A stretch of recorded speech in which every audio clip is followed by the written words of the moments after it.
freaks, 4Ks this morning.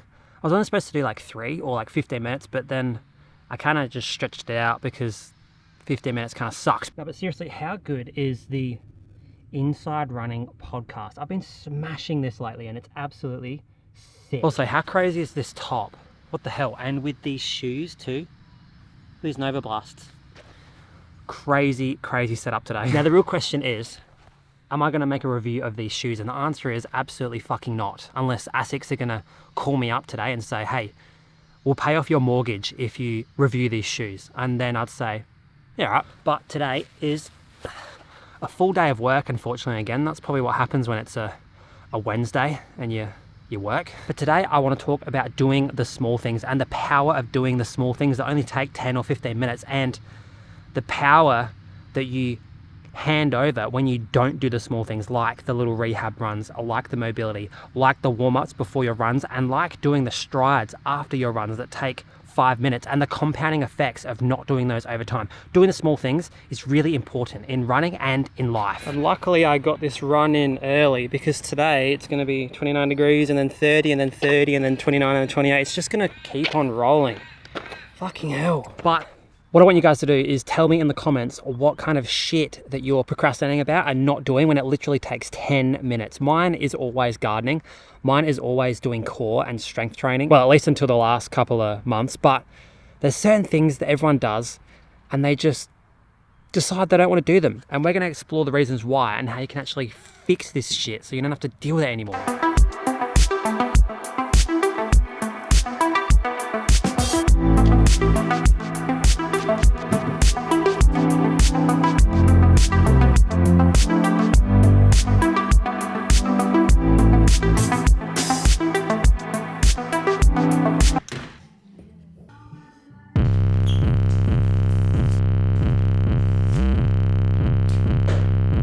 Love you, bye.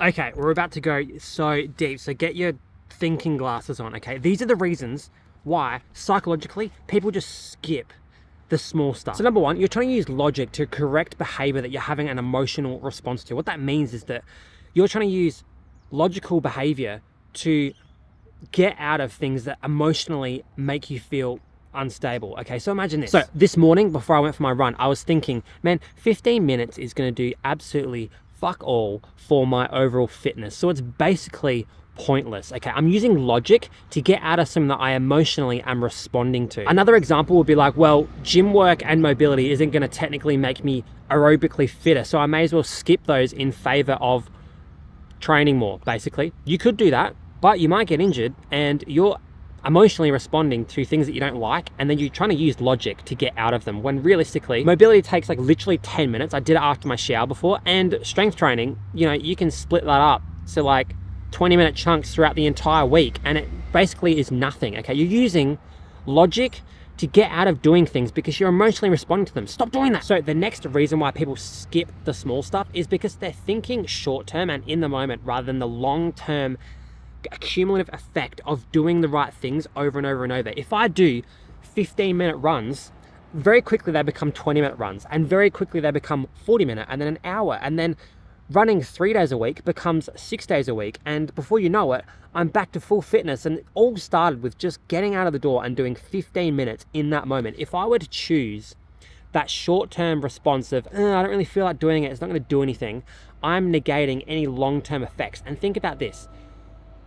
Future Connor would want me to go out there and get it done, and he would also want me to continue the strength training and the mobility and all the other stuff that helps to push me in that right direction where I want to be. He would want me to do that, and so I'm gonna fucking do it. The next one I'm gonna have to check my phone for, because it's the Maslow's law of avoidance. Basically, work expands to fit the available time. Okay, so if you say to yourself, I have all day to do this, so right now I don't need to do it because I'll just do it later.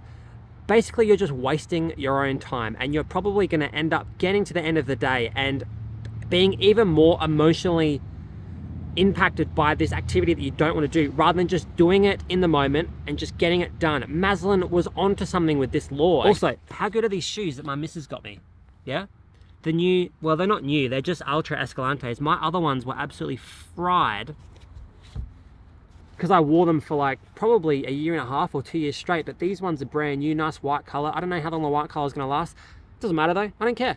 Oh, I gotta go get some lunch because I'm starving.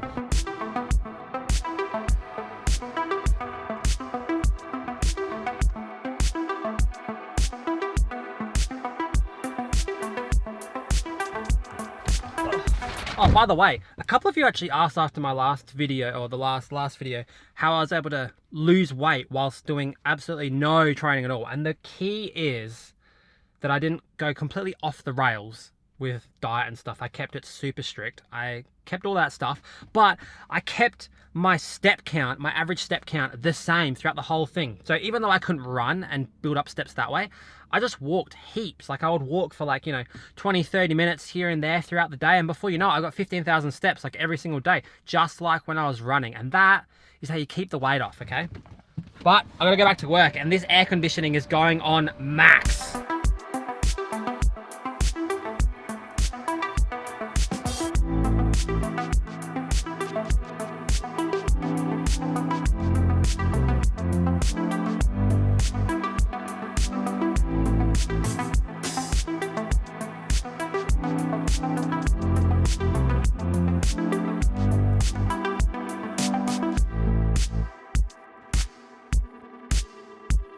Okay, so how do you actually fix this stuff? Okay, there's 3 different things that I would say that you could start with to stop being such a bloody idiot with your time, all right? The short stuff need to be done, but how? So number 1 is to actually understand that procrastination is a form of self-identity issue. Let me explain. Like, let's use me for an example. I used to be able to run a low 17-minute 5K, and now, well, I can't because I've been injured. And so my identity is still locked to that 17-minute 5K runner. And so for me to go out and do 15 minutes at a really slow pace with a high heart rate is really demotivating. And so what you should actually do is just forget about the past and change your identity to something else, away from something that's going to be toxic to your progress, okay? Because what you're going to do is use that identity crisis that you're having in your head to justify you not doing 10-minute things that take no time at all, and they actually are what's going to help you to get back to being that 17-minute 5K runner again. Does that make sense? Like, if you're only a 10-minute runner right now because you've been cooked for months, you're going to have to break through that 10-minute barrier, keep punching it out, keep doing all the extra things to get your rehab in order and do all of that stuff, being that kind of person rather than a 17-minute 5K runner, being a runner in general who's just happy to get out there and progress in any aspect possible. Because if you don't, and you continue to feel like you're this other person, what you used to be previously, then you're never going to get out of this trap. Okay, the next thing to do is to foster a mindset of inevitability. What that means is that you're going to fixate your mindset on something that's just bound to happen. All you have to do is just keep turning up, and it's inevitable that you're going to get back to where you were before. If you keep that in your head, then every single chess piece that you add back to that board, chess piece, what? Doesn't even make sense.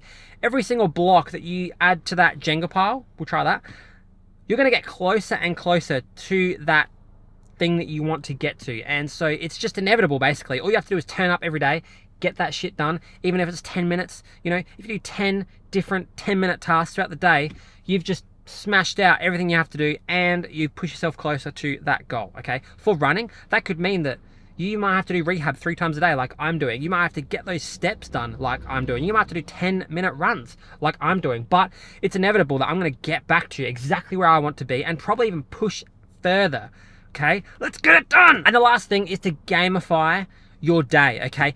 Add lists to your day. Prioritize making lists of things that you have to do and just ticking those things off. It's epic. All you have to do is add, your run, add other particular dumb things throughout the day that you're going to get done by the end of the day. Gamify it, tick them all off with nice little tick boxes just to get that little dopamine release in your brain. It's only going to help to get you back in that mindset of an absolute savage. So stop being a procrastinator. Get out on that 10-minute run, 15-minute run, whatever it has to be. Get out and do that workout if you need to do it. Do the strength training if you need to do that. Everything that you need to do to push yourself forward, get it done, gamify it, and stop being a big sook, okay? I'll see you guys tomorrow. Like, let's be the exception to the rule. Let's not prove this Manson guy with his law of avoidance correct, okay? Let's make him look like an absolute quack, okay? And get shit done today. See ya.